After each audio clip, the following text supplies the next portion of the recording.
Lanka-Oman relations, past, present and future, authored by Ambassador Oil Amir Rajat, former Ambassador to the Sultanate of Oman and Director General of the Ministry of Foreign Affairs. In fact, the book launch was initially hosted by Diplomatic Institute of the Foreign Ministry of Sultanate of Oman in Muscat in August 2022.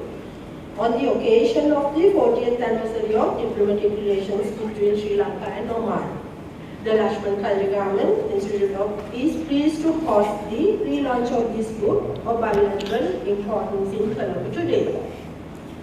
On behalf of the Board of Management and the staff of the LKI, I congratulate Ambassador Amir Rajat, the author of a book, for his valuable contributions, and believe that this book will not only provide an ambassador's personal experience but also will serve as the catalyst to the elevate outstanding bilateral relations between Sri Lanka and Oman in the years ahead.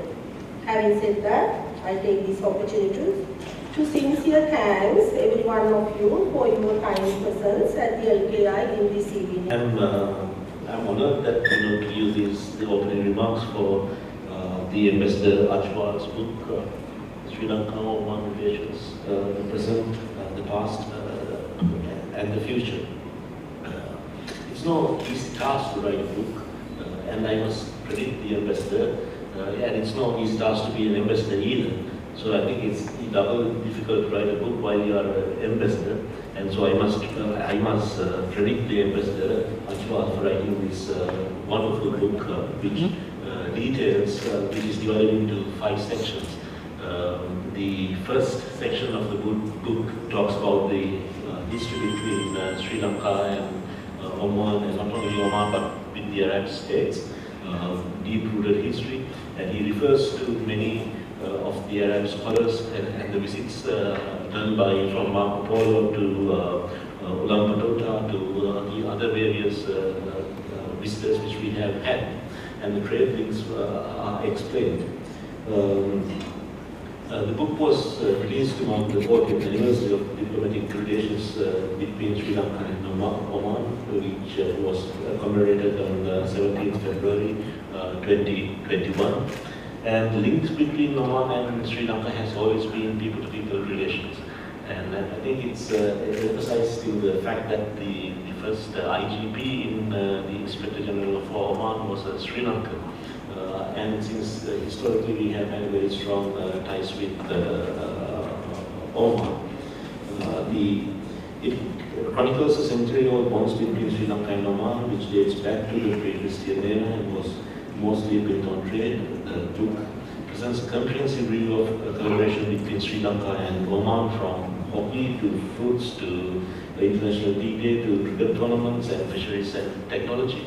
But also the book talks about the future and how both Oman and Sri Lanka can collaborate.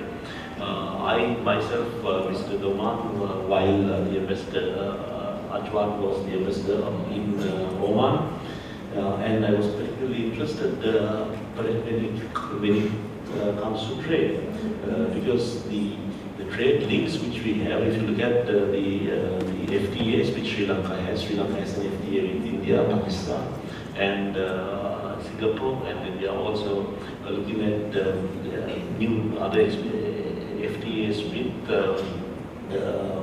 Thailand and also China.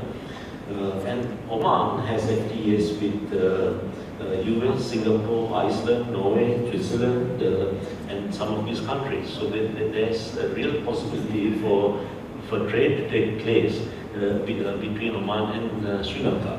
And I know that the Ajwar also was following very enthusiastically to sign an MOU between the port of Soha and the port of Colombo. And if we start a feeder vessels, I think there will be plenty of business.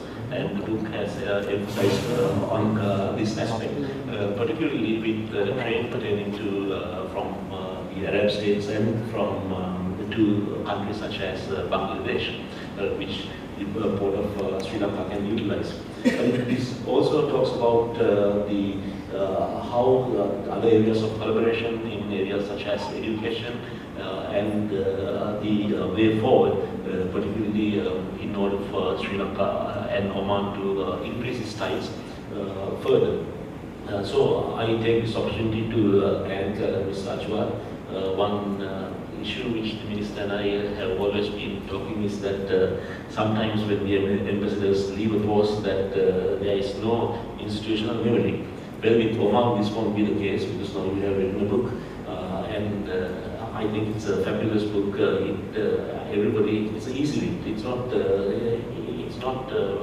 written very in simple language for everybody to understand, and it also gives giving the historical aspects separately and the way forward separately, and also the diplomatic ties separately. So it's I understand that this is first attempt of writing a book, and you have done a fantastic, wonderful job in this regard. And I hope that you will indulge more in the academic capacity in diverging your knowledge to the rest of us. And once again, I want to thank you for the effort which you have taken in writing this book. And I'm sure that this book will help not only the new ambassadors but also the diplomatic circle in order to further strengthen the ties between Oman and Sri Lanka. His Excellency Ahmad Ali Said Al Rashdi, Ambassador Extraordinary and Plenipotentiary of the Sultanate of Oman to Sri Lanka, to address this gathering. Good evening. Assalamu alaikum. I prepared a speech, a small speech, but I think the previous they cover most of it. Good evening, Honorable Excellency Ali Sabri, Honorable Excellency Minister, ladies and gentlemen. It's my pleasure to be with you today to celebrate or relaunch the book Sri Lanka-Oman relation past, present and future, which I believe is the first ever published on the relation between two countries. This book is launched, as I mentioned before, we launched in Oman in August last year, in occasion of the 40th anniversary diplomatic relation between two countries. As Omani Foreign Minister Sayyid Fahd, he said in the forum of this book, I quoted, Ambassador Agwad present a comprehensive review of the cooperation between our two countries. This book demonstrates that every step over the country journey together has been developed by rooted connection between our people. It has always been the cornerstone of the relation between Sri Lanka and Oman. I'm sure this book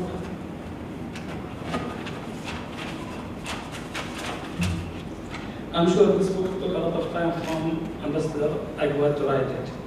And also I'm sure because there is fewer sources to get available. And I believe this book should be a reference not only for the diplomatic community, also for the researchers, for the students, and for the academy as well. Many people I met here, they remember Major Felix De Silva, an outstanding Sri Lankan police officer who was a general inspector of Royal Oman Police, and later become advisor to the late Sultan Qaboos, Allah bless this one, and served until earlier 1983. But the book is much make it clear the relation between two countries is older than that. The relation between Sultanate of Oman and Sri Lanka goes a way back. And this book has many historic information, especially in chapter 1, and the current relation between two countries and the future of the relation from the view of Amir Agwad. I would like to thank Mr. Agwad, Amir Agwad, for the offer he put it in this book. And we hope this book will be in many languages and also Indian digital. Now, it is my privilege to invite the Minister of Foreign Affairs of Sri Lanka, Honorable NUM Ali Sabri, PC, to deliver the keynote address. Honorable Minister of State for Foreign Affairs, Surya, Excellencies, the Ambassador and the Diplomatic Corps, Secretary, Minister of Foreign Affairs, distinguished ladies and gentlemen. With my little delay, generally I'm compensated because being lawyers, we have asked to be present in front of Supreme Court judge here because 5 minutes late means your case would go ex parte. So that was the intention, but unfortunately I was part of a recording of an international TV channel on this town hall. So I thought 3:30 means at least 4:30, I have half an hour to come, but it went down to 5:22. So Sri Lankans are not so bad, you know. It was the case. So thank you for coming here. And I must first congratulate Ambassador Rajat for doing this wonderful work. We have made Sri Lanka proud. We have made Foreign Ministry proud. We have made the SLFS, Sri Lanka Foreign Service proud by doing this. As the Minister very correctly pointed out, one of the issues that we continue to see in the nature of the Foreign Service is that you come, stay here a few years, you go somewhere else, there is no continuity in a particular station or particular post in Colombo. So how do you overcome that? Overcome that is through keeping and preserving the institutional memory. Yeah, so we have identified that as an issue. In this case, you have led by example by coming out with a book, and which will probably could be a catalogue for many years to come, to start off with by reading that. So therefore, let me thank you on behalf of the government of Sri Lanka for doing that and congratulate you on your venture.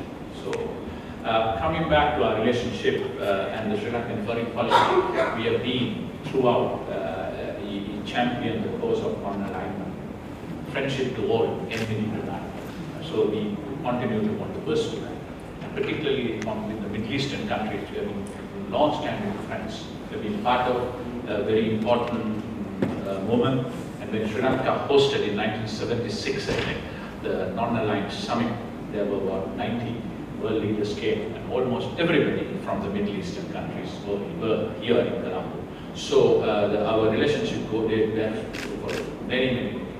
And then our principal stand on Palestinian issue of two-state solution stand very firm, and even in this year, despite various interventions and all those things, we stood by that. And therefore, we consider our relationship with the Muslim world and the Middle East is very important for us. We will continue to pursue on that. There had been some sort of course, misunderstandings or things have happened since the 2019 Easter Sunday attack, but we are working very fast, not wasting any time to repair those things. And yesterday we managed to restore and restart the Qatar charity office here. And Qatar Foundation is in talk with the Sri Lankan Education Ministry to make Sri Lanka's project as a flagship project. So it's important for us. For Sri Lanka, everyone is very, the regional partners, the Asia, the Middle East, the West is very important for us to go forward. And for us to do that, we need to build friendship with everyone, build cooperation with everyone. And cooperation could be people to people, employment, investment, and cooperation in various technical fields. And of course, there is so much of potential in that. It is in that context that I thought it important that we continue to pursue this relationship, and we must thank Middle East as a whole for protecting Sri Lanka's economy for such a long period of time. Out of 1.5 million Sri Lankans who are employed outside, probably 1 million to 1.2 million people have been employed at the Middle Eastern countries. So they have been a game changing for them.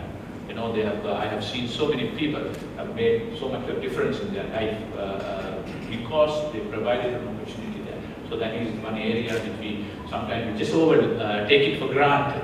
Take it for granted when the Qataris started FIFA.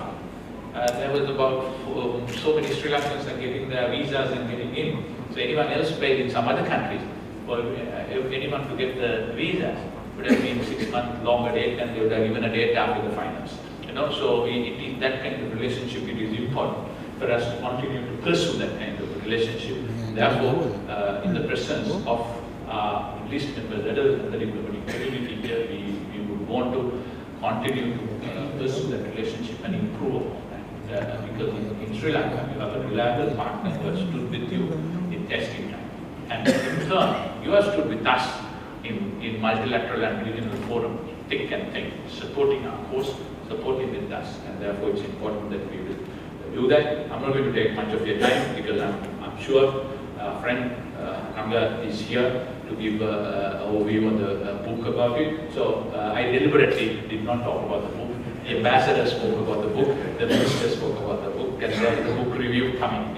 So therefore, but except the fact that we deeply appreciate the kind of effort you are putting in order to come out with them. So thank you all of you to come again here. Once again, sorry for the slight delay, which was totally beyond my control. In the set, I can just come out while the set is on. Thank you.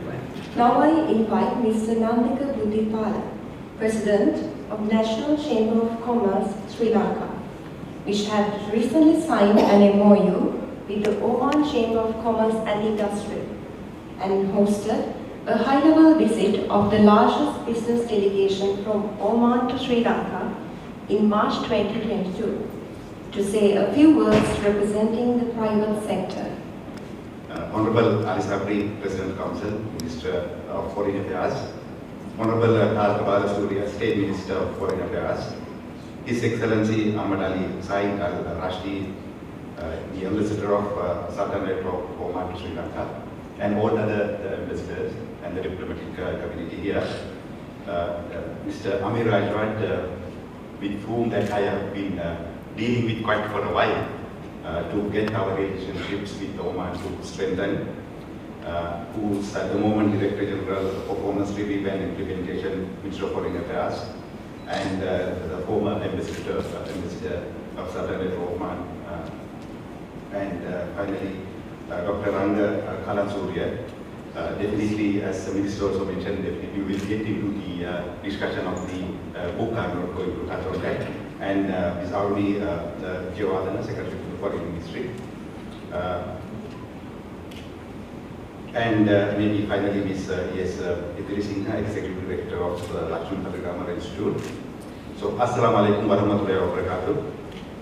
It's a great pleasure, as I just mentioned. So we had so many interactions with Ambassador Ajwad when he was there. First of all, I think it goes back to maybe 2021, in the height of COVID. We were struggling how we can get on with the foreign community, because it's a hard, fast, kind of difficult task. So we started the conversation maybe towards the beginning of 2021, at the very height of the COVID also. As the State Minister mentioned, I also visited Oman with some foreign delegation. That was somewhere in April, the 2021, when the COVID was at the highest stage. And I physically met His Excellency Ajwad at that time. Then we went on with the Oman Sri Lanka Business Forum. We did it virtually 28th June 2021. We had the Oman Chamber of Commerce and Industry getting connected to us from Oman. Minister of Agriculture and Fisheries, as well as Oman Investment Authority, Public Authority Free Zones, also got connected from that side. Everything was facilitated by Ambassador Ajwad at that time. From our end, we got hold of Sri Lanka Ambassador in Oman, and then myself as well as BUI, EDB, because we always need this particular infrastructure. That the government infrastructure is going to be extremely important for us to maybe do the trade as well as do the foreign trade investment. Without that, it's going to be extremely difficult. So we always respect that particular aspect, and we always get the support. Then we signed the MOU with the Oman Chamber of Commerce and Industry. That was somewhere in June 2021 itself. Then the engineer Reza Juma Al-Saleh was the one who really signed from their end. Unlike any other country, like our country, we have maybe 15, 20, maybe so many chambers. So in Oman, we don't have that many chambers, we have only one chamber. And getting it formalized and getting it to sign, there are so many regulations and strict controls over there.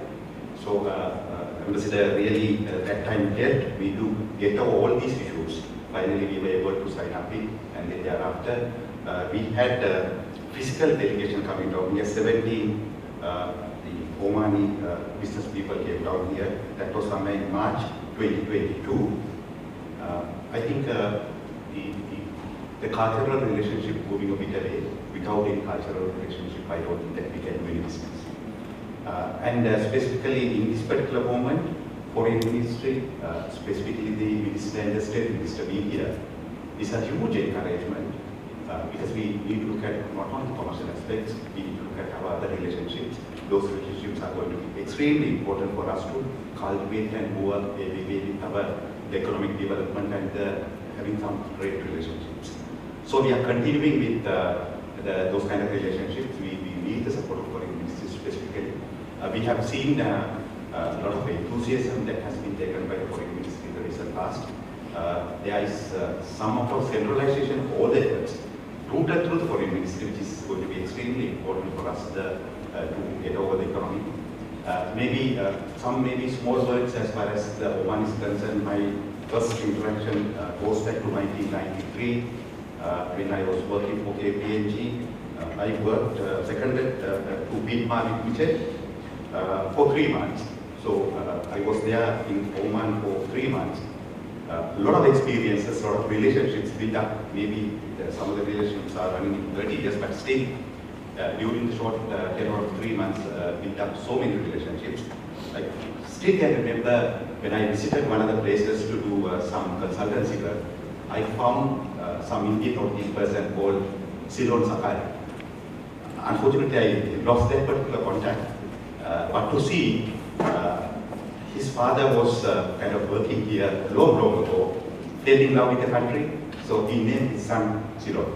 So those are the kind of relationships that we need to cultivate. Those are the kind of relationships that we need to go ahead with. Without that, I don't think that we can really do any business or any investment. Is a review of the book titled Sri Lanka-Oman Relations, Past, Present and Future by Dr. Ranga Kalansurya, PhD. Dr. Kalansurya is a media academic and a political analyst. He was the former Director General of the Department of Information, official spokesperson of the government of Sri Lanka. He had also served as a spokesman to the Minister of Foreign Affairs. He was a Reuters Fellow, Green College, Oxford University, United Kingdom in 2000. Now, I would like to invite Dr. Kalansurya, Senior Advisor Factum, to deliver his review of the book, Sri Lanka-Oman Relations, Past, Present and Future. Thank you very much for the invitation, and Honorable Foreign Minister, Minister of State of Foreign Affairs and His Excellencies, distinguished guests and friends. I'm happy to see Ambassador Amir Ajwad is relaunching his book in Sri Lanka at a time, as Honorable Minister very correctly said, we are trying to revive our reputation, global reputation in the eyes of the public in the international forum. I think everyone congratulated Ambassador Ajwad, and I joined that congratulations. And I'm happy my friend, Honorable State Minister, did 50% of my job of reviewing the book from first chapter to fifth chapter, and 50% of my task is covered. So let me deviate a bit out of the exact review of the book, but relate it to the context, both in regional and global politics, and also the state of the Sri Lankan political and economic landscape of the current situation.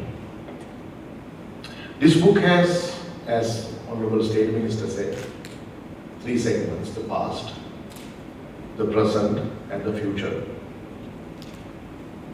The history part, the literature review on the history is very well footnoted and researched work. It has very renowned names of Dr. Vernon Mendes, Lona Devaraja, and so on and so forth. It elaborates how Sri Lanka, in our 1,000 or 2,000 years of history, how we cooperated, traded, and had very strong relationship with the Arab world, starting from pre-Islamic era. And it elaborates, quoting Dr. Lona Devaraja, about the title, Tanapati Gedaralage, how it started. And it's a title of Muslim community, I heard in Kandy. It's very interesting, and the quote goes on to say the first foreign minister of Sri Lanka happened to be a Muslim, carrying that legacy.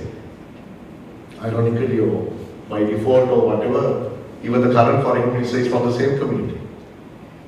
But if you look at the history, I'm not a historian, I'm not an expert on the subject, but I love to learn this.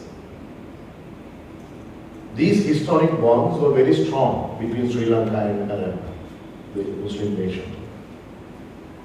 In one of the radio talk shows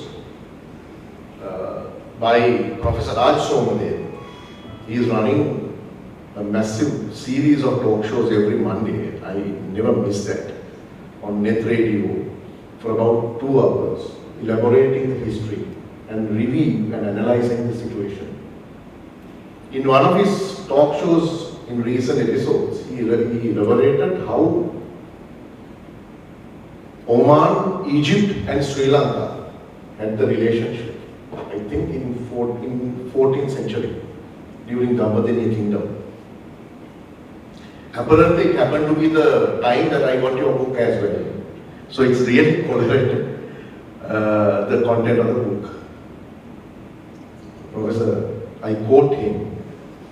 He says, the Sultan of Oman sent an emissary to Buwanekabahu I, I think, in Gambadeniya, with a proposal for a free trade agreement in the present context, asking for spices, a trade on spices, specifically targeting pepper and cinnamon.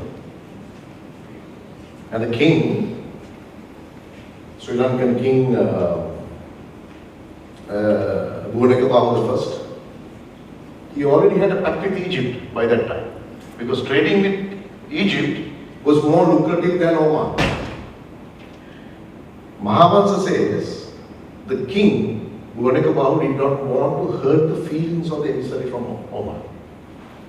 So it's very clearly saying, without hurting the feelings of the emissary, the king explained that we have a pact already with Egypt and we don't want to disturb that. In fact, it was not want to disturb that. According to the review or analysis of Professor Raj Somadeva, he says, if you have a pact with Egypt, you can't have a pact with another Arab country. That was the understanding. King Buwanekabahu did not stop there. After returning the emissary from Oman, he sent another emissary to Egypt, carrying the message that we had an emissary from Oman with a proposal, but I managed to turn him back. So we are not violating our understanding with Egypt. This is what you call transparency in today's context. What the international community demands from us today is transparency, which we lacked for many decades in Sri Lanka. When we are dealing with our friendly nations, our international relations, I don't think we were transparent enough in dealing with matters of sensitive nature. We are paying the price of that today. especially with countries like Japan. That's what exactly what Honorable Foreign Minister said now.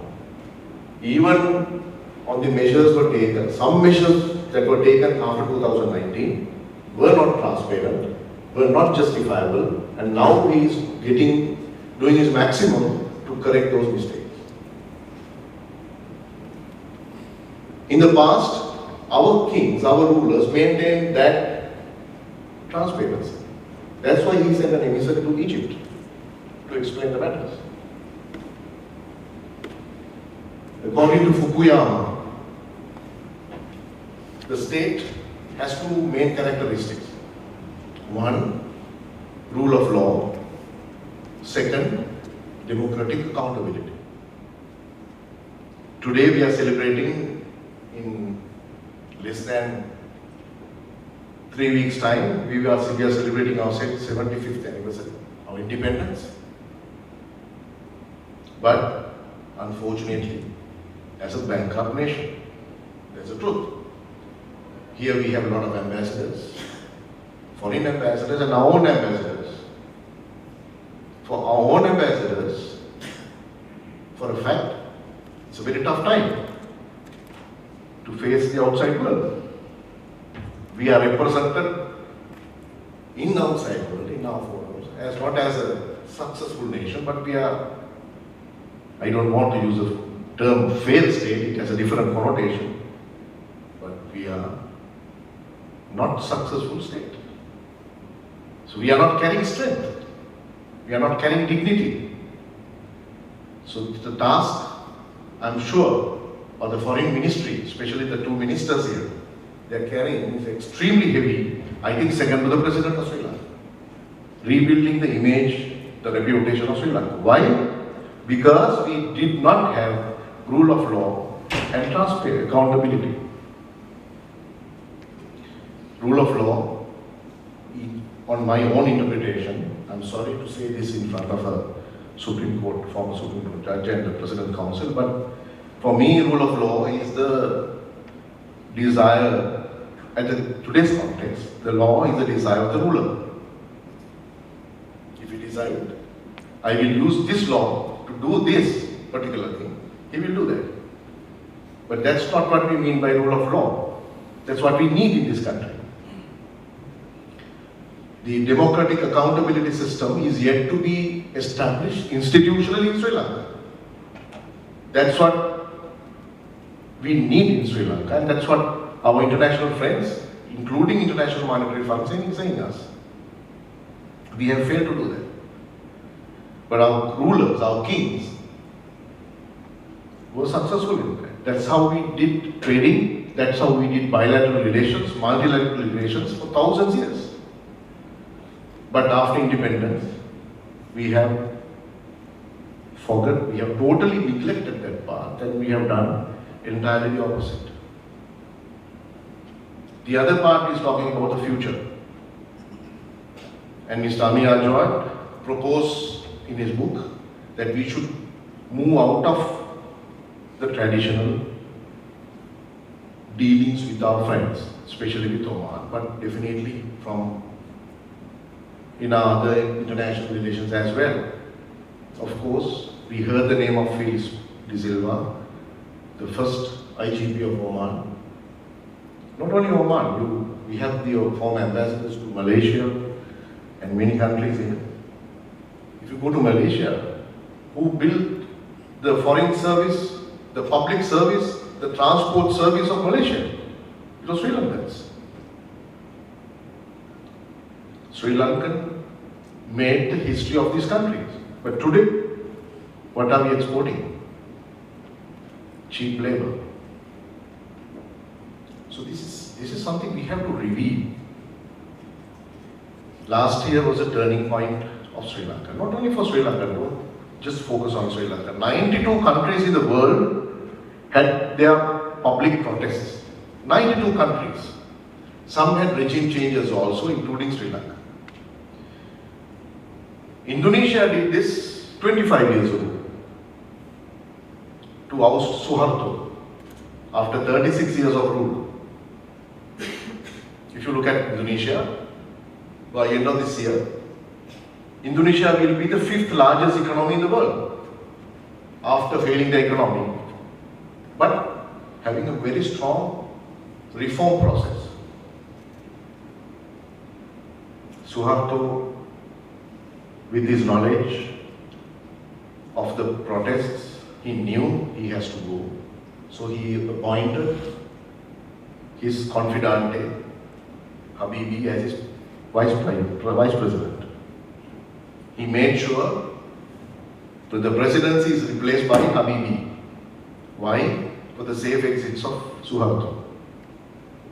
So Habibi became the president, and there was a massive pressure on Habibi to take action against Suharto family. But Habibi never did that. After even 25 years, nothing has happened to Suharto's family. But Habibi did one thing. He announced the date of election immediately. And then he said, I'm going to start the reform process from now. And that reform process did not only focus economic reforms. That included political, social reforms. I'm coming from the field of media, and that reform included media reform, because that time the Indonesian media was so corrupt, so captured by the political interest. So they wanted to reform media. Today the Indonesian Press Council and Indonesian Broadcast Council are the landmark case studies for Asia on independence. So Habibi launched this massive reform process, and then came Abdul Wahid. No disturbance, those were national policies, continued, and even up to now, Jokowi, the reform process continued. After 25 years, Indonesia is becoming the 5th largest economy in the world because of the reform process. We are yet to see that happen in Sri Lanka. We know there are economic reforms, but economic reforms is not the answer, only answer. We wanted a system change. That's a word, buzzword that happened. So system change means reform in the entire process. It's not the business as usual. Even now, yes, we see some relief, no petrol queues, no major calamity on the roads, but it doesn't mean everything is hunky-dory. Without political reforms, without structural reforms, I don't think we can have these success stories for Sri Lanka. Even after 25 years, if you look at Argentina, how many years now? More than 25 years, still defaulting. Still, of course they won the World Cup. But what happened to the economic reform process? Not a success story. So Sri Lanka is not the only country. So that's why the books like this are extremely important to shed some light to the future. I don't want to take much of your time, but these 2 years, starting from this January, we will see a lot of elections. Not only in Sri Lanka. This will be the year of elections. These 2 years will be the years of election for entire Asia, starting from India, May next year. That election will be very decisive, even for Sri Lanka. Indonesia will have elections, Valentine Day next year, Bangladesh, January next year. So all Pakistan this year. So we are going to face a lot of elections. What does it mean? People practice democracy. People will have a choice. Definitely people will have a choice, but they don't have leaders. If you take India, there is no competitive race. If you take Indonesia, President Jokowi is joining hand with whom? Suharto Sanil, the present defense minister. Hopefully he will be the presidential candidate in Indonesia with the blessings of Jokowi. Look at what happened in Philippines. We have to think the new era of Asia. As I repeatedly said, the top 5 economies, out of 5 top economies in the world, 4 will be from Asia. India, China, Japan and Indonesia. Only US will be out of Asia. So entire economic hub is turned into Asia. How are we going to benefit out of this? This is what I like in Ms. Ambassador Amirajwal's book about future. Because he suggests to think out of the box, take into new arenas, take new challenges, go to untraditional trading with the countries. And these are not his opinion. He is getting experts to say this story. So I hope our policymakers, decision makers will have some ears and eyes to listen to him. Without taking much of time, I want to conclude with an experience I had day before yesterday. Honorable Minister, I was at a party where to felicitate and bid farewell to a doctor who is migrating. So, in that party we had a lot of doctors. I don't want to mention the hospital. One young doctor who was known to me from school days, and he came to me and asked, tell me your candid opinion, should I stay or leave this country? So I looked at him. I know he has 2 young kids, 3 and 5. So I said, what should I say? I have no answer to it. Then I asked him, why do you think to leave? What is the reason? Then he said 2 things. Number 1, I have 2 kids. What is the guarantee that you can give me that my kids will not curse me after 15 years? That you had the opportunity to go out of this country, you did not, and we are in the mess today. Second reason, these are nothing to hide. This is the status of the country. And this is the status that we have to avoid. Second reason, he said, I am working in the ICU. There are 12 doctors in the ICU with 2 consultants. Out of these 12, 9 has already planned to go and they are in the process. 6 gone, 3 in the frame. So there will be only 3 doctors in my ICU. Out of the 2 consultants, 1 has already gone, only 1 consultant. So we have the building called hospital, but lack of drugs and no doctors. So how can he face this? My counter question to him, if you leave this country, who is going to take this country out of this mess? This is our responsibility. You studied from the taxpayers' money. Of course, now we are in the same mess. And we are in the same boat. We are having plans to get this country out of this mess and develop this country, rebuild Sri Lanka. Who is going to take the responsibility? That's all, but no answers. I know this poor fellow is in a massive fix. People are moving not because they don't like to move, because they don't have opportunities in this country. They don't see. But the efforts of Sri Lankans should be to find this country back on track. I don't know how to do it. We have to have a massive national plan. And the diplomats here, the ambassadors here, our own ambassadors, I'm sure we have to rethink. I'm not talking politics, it's not about politics. How to build Sri Lanka. I don't want to use the word rebuild.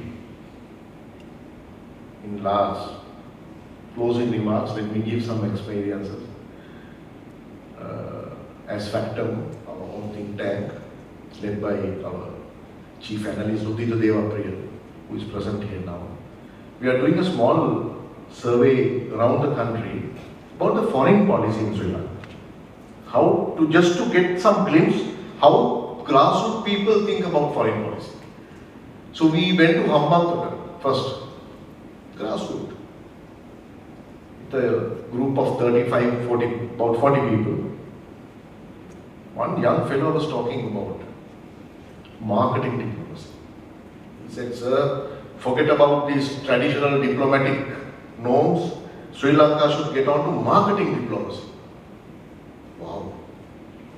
So during the lunchtime, we kept cornered the fellow and I said, where do you work? He said, no, sir, I'm not working, I'm still doing my A-levels. So, the subject of foreign policy is no more confined to Sri Lanka and foreign ministry. We have to take people into that. And then we went to Jaffna. All leftist think tanks, you know. So I was doing my closing remark, I said, let's rebuild Sri Lanka, Jaffna, Batiklo, wherever you come, let's rebuild this country. Then one old gentleman raised his hand. He said, please withdraw your statement. I was shocked. I said, why? No, don't rebuild Sri Lanka. That Sri Lanka was never a success. It had blood, it had animosity, it had vengeance, it had war. So don't rebuild that. We don't want that Sri Lanka. Let's build a new Sri Lanka and take us into that platform as Jaffna, Tamil, Sri Lankans. So even in my mind, I changed my narrative. That's true. The 75-year-old Sri Lanka is not a success. So we need a new Sri Lanka. We need new young leaders to think new and think out of the box. I'm not rejecting the current political leaders, that's not the idea of my discussion, but we need a new young blood to the system, to think new and start new. This is the generation of different information, digital landscape. We have to think like that. That's why, in that context, that's why we appreciate the effort of Ambassador Amir Ajwal, where you find new dynamism in the relations between Sri Lanka and Arab nation. As Honorable Minister said, we have to do a lot of damage controlling corrections that had happened. I know how difficult it was for him to fight from within in some decisions that were made during that time. So we always stand by those correct decisions. And Ambassador Amir Ajwal, thank you again for making this effort. And thank you for inviting me. I think we all have to start thinking new and get that two components of state building, democratic accountability and rule of law. Thank you. It is my pleasure to introduce the author of the book Sri Lanka-Oman Relations, Past, Present and Future, Ambassador Oil Amir Ajwad. Ambassador Amir Ajwad is at present the Director General of Performance Review and Implementation Division of the Ministry of Foreign Affairs and Sri Lanka's former ambassador to the Sultanate of Oman. He joined the Sri Lanka Foreign Service in 1998 and has had diplomatic assignments in Saudi Arabia, Geneva in Switzerland, Chennai, India, Singapore, and the Sultanate of Oman. He holds a master's degree in laws, LLM, and is an attorney at law. I now invite Ambassador Amir Ajwad to deliver his speech. Honorable Minister of Foreign Affairs, Honorable State Minister of Foreign Affairs, Madam Foreign Secretary, Your Excellencies, distinguished guests, my dear colleagues, friends, ladies and gentlemen. Ayuvan, Vanakkam, and Assalamu Alaikum. I'm deeply honored and humbled by the kind and encouraging words expressed by Honorable Minister, Honorable State Minister, His Excellency Ambassador of Sultanate of Oman to Sri Lanka, Mr. Buddhipala, Dr. Kalam Surya, on my book titled Sri Lanka-Oman Relations, Past, Present and Future. Ladies and gentlemen, it is a fitting tribute to have this event at this institute, which is called in the name of Lakshman Kadirgamar, former Foreign Minister of Sri Lanka, who visited Oman to hold the first official bilateral consultation in 1996, which paved the way to the visit of a high-level delegation from Oman in 1997, headed by His Highness Sayyid Tuwaini Al Said, the special representative of the then late His Majesty Sultan Qaboos. The present Sultan of Oman, His Majesty Sultan Haitham bin Tariq, visited Sri Lanka as a member of this high-level delegation in his then capacity as the Secretary General of the Foreign Ministry of the Sultanate of Oman. So we have a great legacy started by Honorable Lakshman Kadirgamar, under whom we were all recruited, most of us. So I'm so proud to have this event at this institute, which is named after Honorable Minister, late Lakshman Kadirgamar. It's a fitting tribute to have this book event today at this institute.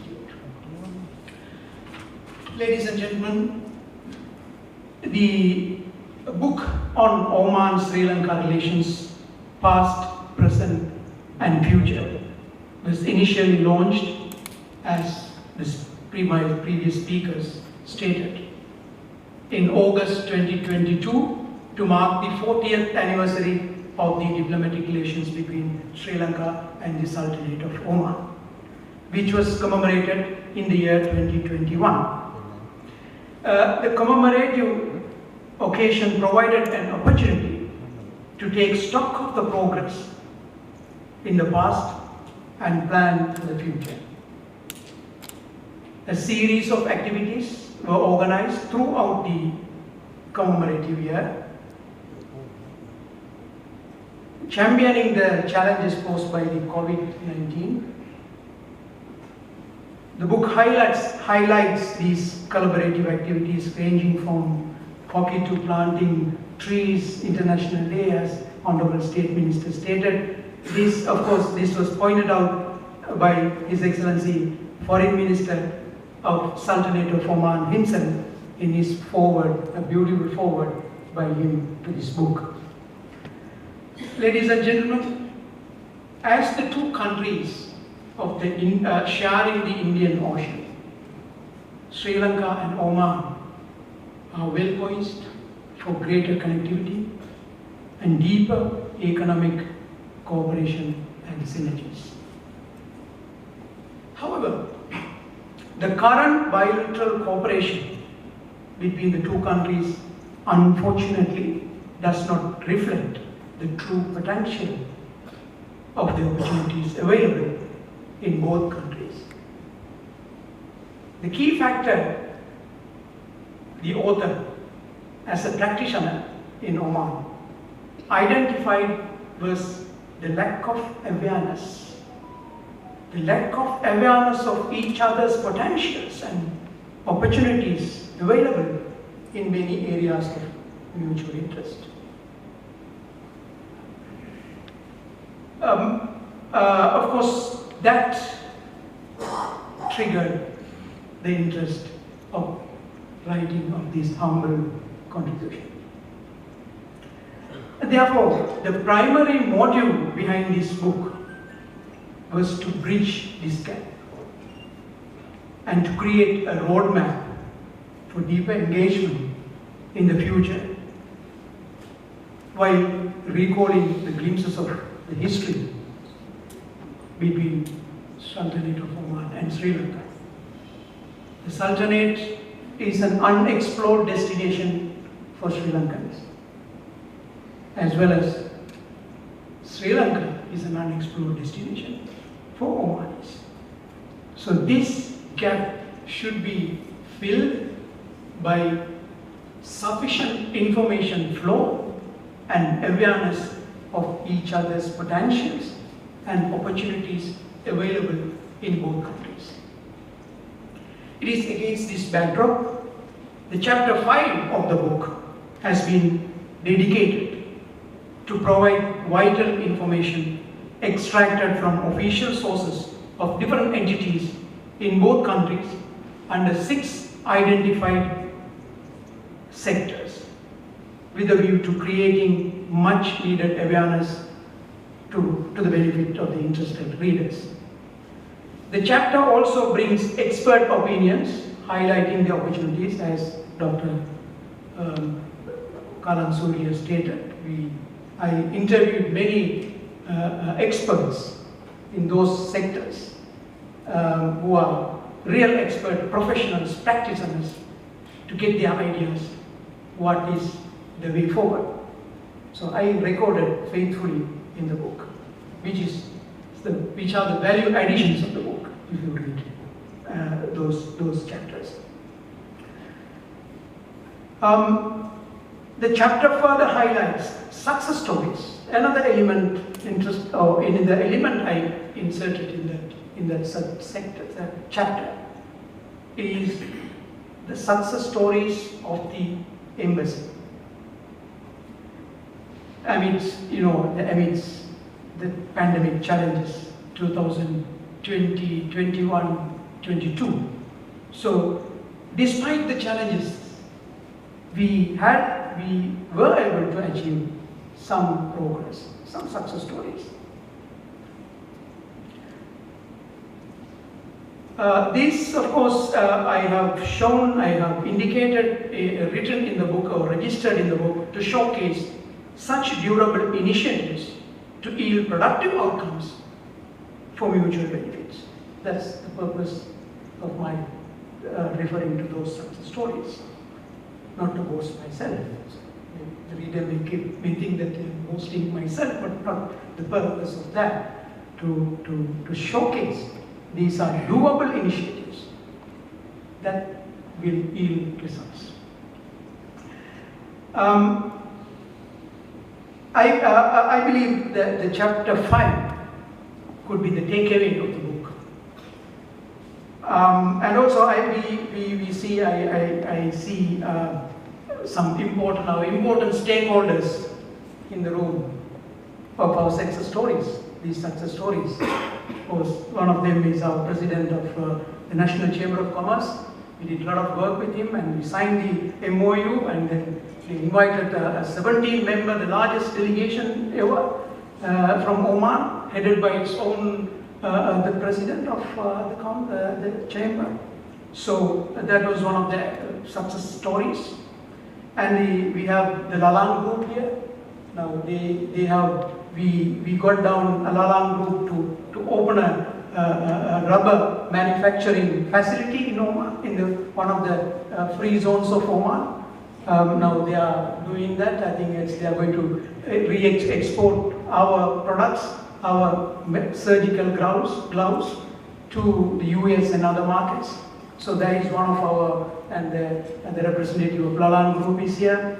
And also we did with Trad Langa, the Arya Foods, and I think the manager, Yas Langa, is one of the branches of Lulu International Corporation. I think a representative here. Chris Bro Group, we first time in the history of the Middle East, we exported chicken to Oman.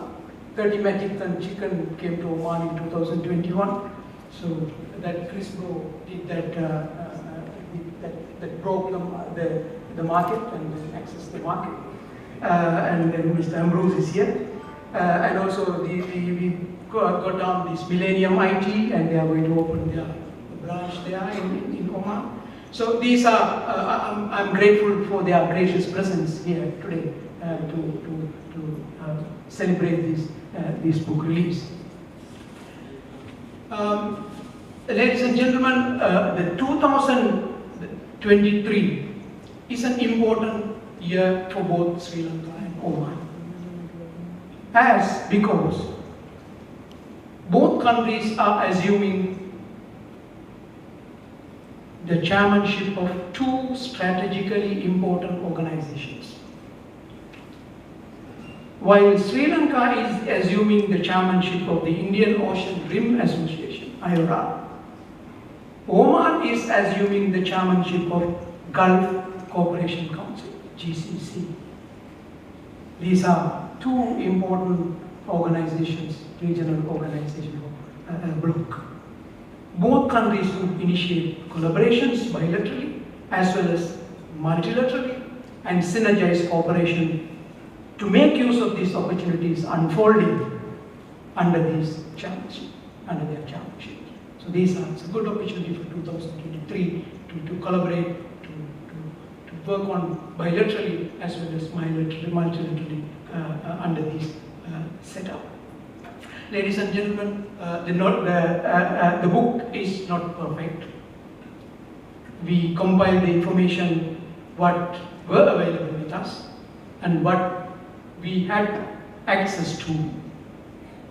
So this is my maiden attempt to pen a book with a short span of time.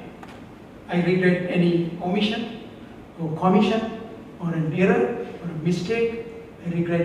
I beg your readers' indulgence in that regard.